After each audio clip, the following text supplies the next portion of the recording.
साथ बातचीत करने के लिए शब्बीर फिलहाल आगे बढ़ेंगे और अब बात करेंगे महाराष्ट्र की। जी हां, लगातार सवाल बरकरार है कि कौन बनेगा महाराष्ट्र का सीएम।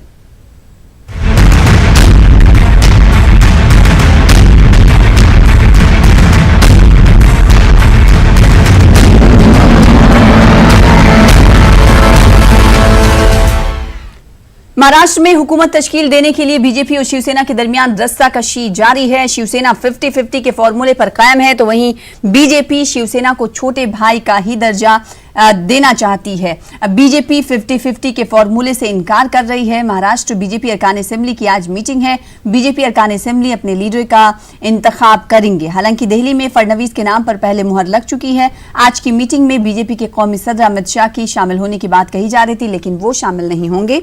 वहीं आज एनसीपी के 9 मुंतखब एमएलए भी ऐवान में अपने कायद का इंतखाब करेंगे। पार्टी हेडक्वार्टर में होने वाली इस मीटिंग में एनसीपी के सरबराह शरद पवार भी मौजूद होंगे।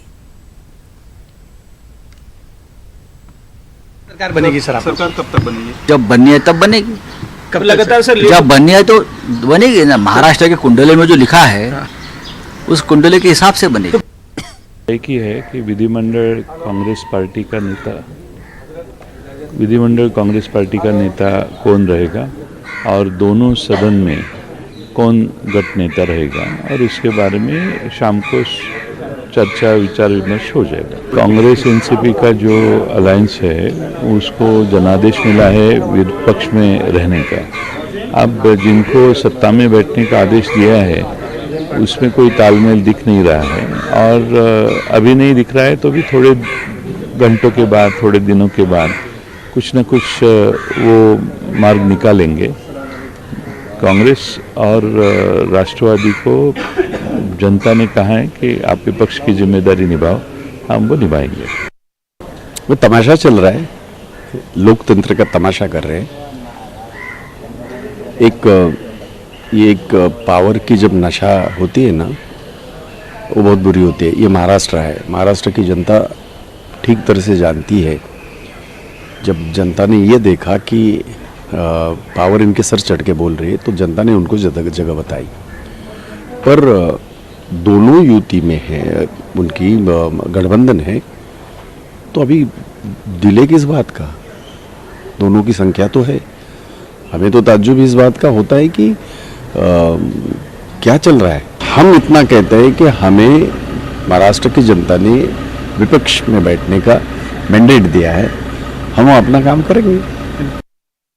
कांग्रेस के लीडरान का ये कहना है कि अपोजिशन में बैठने का जो मैंडेट मिला है आवाम की तरफ से, हम अपना काम करेंगे। लेकिन अगर बात तस्वीरों के ट्वीट की जाए तो तस्वीरें भी आज ट्वीट की जा रही हैं लगातार महाराष्ट्र की सियासत को लेकर। एनसीपी की तरफ से क्लाइड क्रिस्टो जो कि तर्जुमान है एनसीपी के, उनकी तरफ से एक ट्वीट किया गया है और तस्वीर जो है बड़ी दिलचस्प है। उस तस्वीर में ये दिखाया जा रहा है कि जो तीर है वो कमल के निशाने पर है। इसका मतलब, मराठी कैप्शन भी दिया गया, इसका मतलब ये हो गया कि सर पर तलवार लटक रही है। इस तरह के ट्वीट्स भी किए जा रहे हैं। और हालांकि बीजेपी और शिवसेना के बीच जो है टकराव खत्म होने का नाम नहीं ले रहा है। आज अरकान असेंबली की मीटिंग होने वाली है और वहीं एनसीपी भी अपने कायद को चुनने वाली है। इस हवाले से और पूरे महाराष्ट्र की सियासत पर बातचीत करने के लिए रुख करेंगे मुंबई का। हमारे साथ हमारे नुमाइंदे वसीम जुड़ रहे हैं। वसीम, बीजेपी और एनसीपी की मीटिंग हो रही है, अपनी अपनी ये मीटिंगें हैं, मीटिंग एक तरफ, लेकिन लगातार वही सवाल बरकरार है कि आखिर महाराष्ट्र का सीएम कौन होगा। और सवाल ये भी बरकरार है कि जब महायुति थी, पहले से ही प्री अलायंस था, तो अब क्यों देर हो रही है?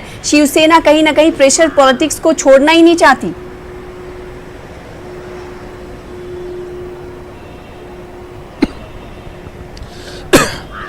देखिए, शिवसेना ये बहुत ही अच्छी तरीके से जानती है कि यही एक मौका है जिस वक्त वो बार्गेनिंग कर सकती है और सत्ता में पूरी तरह से भागीदारी ला सकती है। इसके बाद जब सरकार बन जाएगी तो काफ़ी मुश्किल होगा कि उन्हें और भी जो उनकी डिमांड है वो पूरी हो पाए।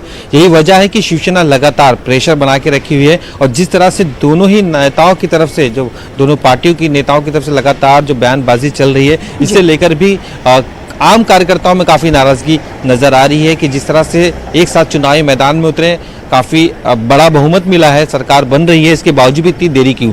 लेकिन शिवसेना के जो खेमे से आवाज़ लगातार उठ रही है कि 50-50% खास करके मुख्यमंत्री पद उन्हें 2.5 साल के लिए चाहिए, उसे लेकर किसी भी तरह से कोई भी कॉम्प्रोमाइज़ करने के लिए तैयार नहीं है। यही वजह है कि बीजेपी आज जिस तरह से विधायक दल की बैठक ले रही है, इस बैठक में जितने भी सहयोगी पार्टी थे उन सभी को जानकारी दी गई थी कि आज विधायक दल की बैठक हुई और विधायक दल का नेता ही मुख्यमंत्री पद का दावेदार होगा, इस तरह की बात है। तो इस ऐसी दो बैठकों से शिवसेना अपने आप को दूर रख रही है। अभी मैं विधान भवन के बाहर ही खड़ा हूँ, जहाँ पे बीजेपी की बैठक यहाँ हो रही है। आप देख सकते हैं किस तरह से बीजेपी के कई जो आला नेता है वो यहाँ पे पहुंच रहे हैं। इन सभी जगहों पे वो पूरा जायजा ले रहे हैं। मैं कैमरामैन से भी गुजारिश करूंगा कि वो आपको दिखाने की कोशिश करेंगे किस तरह से। देखिए कि यहाँ पे लोगों की भीड़ यहाँ पे आ रही है और जितने भी विधायक है यहाँ पे वो महाराष्ट्र के पहुंच रहे हैं। दोनों ही सदन के विधायक यहाँ पहुंच रहे हैं, विधान परिषद के भी और विधान सभा के भी। 1 बजे करीब ये बैठक होगी। इस बैठक में जो जिम्मेदारी दी गई है केंद्रीय मंत्री नरेंद्र जी तोमर को, वो यहाँ पहुंचेंगे और एक प्रस्ताव पास होगा। उस प्रस्ताव पास होने के बाद विधायक दल का नेता चुना जाएगा जो बीजेपी का मुख्यमंत्री होगा।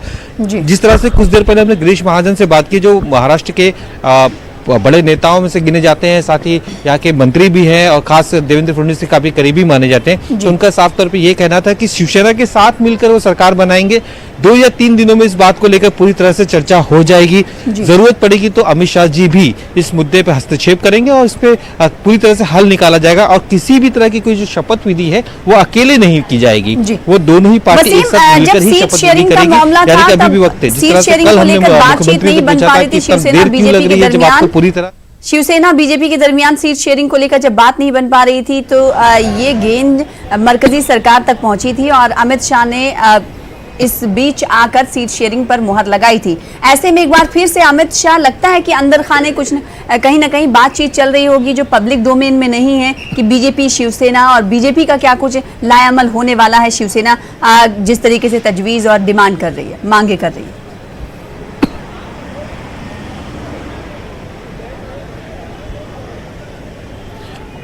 देखिए, शिवसेना की तरफ से लगातार इस बात को बताया जा रहा है कि जब लोकसभा का चुनाव हुआ था उसी दौरान विधानसभा के जो फॉर्मूले हैं वो तय कर लिए गए थे, सीट शेयरिंग को भी लेकर और सत्ता को भी लेकर।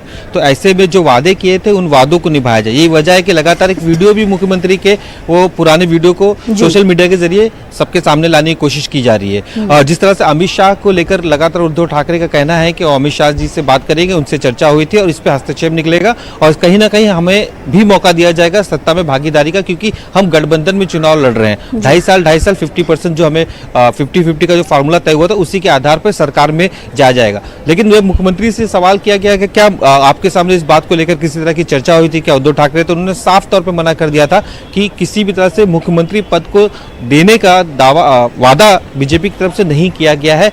हाँ, ये बात अगर अमित शाह जी के सामने हुई तो उन्हें पता नहीं है, लेकिन फिलहाल ऐसा कोई वादा नहीं किया गया। अगर किया होता तो शायद उन्हें पता होता। बीजेपी अपने जो मांग है उस पर पूरी तरह से कायम है। उनका साफ तौर पे कहना है कि बड़ी पार्टी होने के नाते उनका ही मुख्यमंत्री होगा, भले ही उन्हें सरकार बनाने के लिए शिवसेना की जरूरत है। इस तरह के दोनों के बीच में जो तालमेल है और 2 से 3 दिन लग सकते हैं, क्योंकि पहले बताया जाता है कि 31 तारीख तक वो शपथ विधि ले सकते हैं, लेकिन जो सूत्र बता रहे हैं 5 तारीख से पहले शपथ विधि होना काफी मुश्किल नजर आ रही है। और शिवसेना को पूरी तरह से भरोसे में लेकर शपथ विधि में जाया जाएगा, नहीं तो एक बड़ा मैसेज यहाँ पे जाया जा सकता है। इसका कहीं ना कहीं पूरा फायदा विपक्ष की तरफ से भी उठाया जा रहा है। हमने देखा है कि कांग्रेस और एनसीपी के कई बड़े नेताओं ने शिवसेना को बंद बातों में अपना समर्थन देने की बात कही है। जैसे एक दिन पहले ही पृथ्वीराज चौहान का साफ तौर पे एक बयान आया था, उसमें उन्होंने कहा था कि अगर कोई प्रस्ताव उनके पास आता है तो दिल्ली हाईकमान से चर्चा करने के लिए वो तैयार है और उनसे जो महाराष्ट्र की स्थिति है उसका जायजा लेकर बताने की तैयार है और जरूरत पड़ी तो सहयोग भी करेंगे। एनसीपी का भी कहना इसी तरह से कि अगर कोई प्रस्ताव आता है या जरूरत पड़ती है कई नए विकल्प की तो देखा जाएगा। तो हामी कहीं ना कहीं है बनी हुई है। यानी ये वसीम कहा जा सकता है कि दरवाजे सभी पार्टियों ने खोल रखे हैं, हालांकि दरवाजे सभी पार्टियों ने खोल रखे हैं, ये कहा जा सकता है वसीम। लेकिन एक सवाल ये उभर कर सामने आ रहा है और आवाम ये चाह रही है, महाराष्ट्र की और साथ ही साथ देश ये चाह रहा है कि आखिर कब ये टकराव खत्म होगा और कौन होगा महाराष्ट्र का सीएम। अभी भी तजब्जुब बरकरार है सभी की जबान पर यही सवाल कि कब तक ये गुत्थी सुलझेगी, कब तक मामला जो है वो सुलझ पाएगा।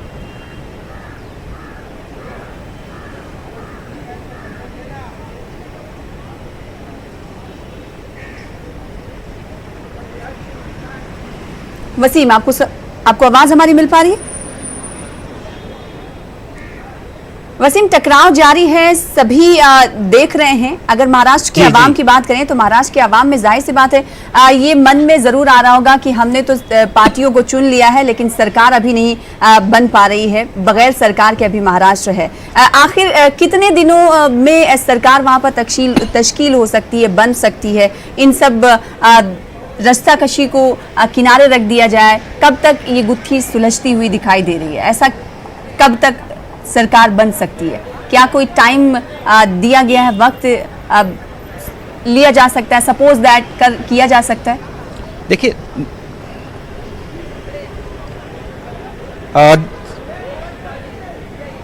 देखिए जिस तरह से सरकार की जो एक टर्म है वो 9 तारीख को खत्म होने वाला है, उससे पहले ही नए सरकार का गठन करना है, यानी कि 8 तारीख से पहले ही शपथ विधि का कार्यक्रम होगा। दोनों ही तरफ से सरकार बनाने का दावा किया जाएगा। तो ये अंदाज़ा लगा रहा है 4 से या 5 तारीख के बीच में नए सरकार का गठन हो सकता है, मुख्यमंत्री पद की शपथ विधि हो सकती है। आज दोपहर के बाद बीजेपी की तरफ से साफ हो जाएगा कि इनका मुख्यमंत्री कौन होगा। जिस तरह से काफ़ी दिनों से चर्चा चल रही थी और खुद प्रधानमंत्री नरेंद्र मोदी ने प्रचार के दौरान सभाओं में नरेंद्र मोदी ने बाकायदा देवेंद्र का नाम लिया है। तो ऐसे में ये उम्मीद जताई जा रही है कि इस बार भी महाराष्ट्र की जो भागदौड़ है देवेंद्र फडणवीस के हाथ में ही आने वाली है। एक महज औपचारिक है और इसके बाद जो एक डिसीजन लेना है, जो प्रस्ताव पास करना है, वो प्रस्ताव पास होने के बाद इनकी तरफ से पूरी तैयारियां हो जाएगी। इसके बाद जो सहयोगी दल है इनके, जो नाराजगी चल रही है, उन्हें मनाने की कोशिश की जाएगी और दोनों को मनाने के बाद सत्ता का क्या फार्मूला होगा उसे लेकर चर्चा शुरू होगी। बीजेपी का कहना साफ तौर पर यही था कि शिवसेना का कोई प्रस्ताव है तो हमारे सामने रखे, इस पे सामने बैठकर चर्चा होगी। एक दूसरे से इल्जाम लगाने से बेहतर होगा कि सामने चर्चा करें और चर्चा करके एक रास्ता निकाला जाए, क्योंकि महाराष्ट्र की जनता ने उन्हें एक जो सीट दिया है, दोनों के पास जो मेजोरिटी की जो ताकत दी गई है, शिवसेना लगातार विधायक का भी समर्थन मिल रहा है, तो वहीं बीजेपी को मिल रहा है। 105 सीटें बीजेपी की थी, अब तक 5 से ज्यादा हमने पार्टियों को तो चुन लिया है और सरकार बनाने के कगार पर है पार्टियां, लेकिन फिर भी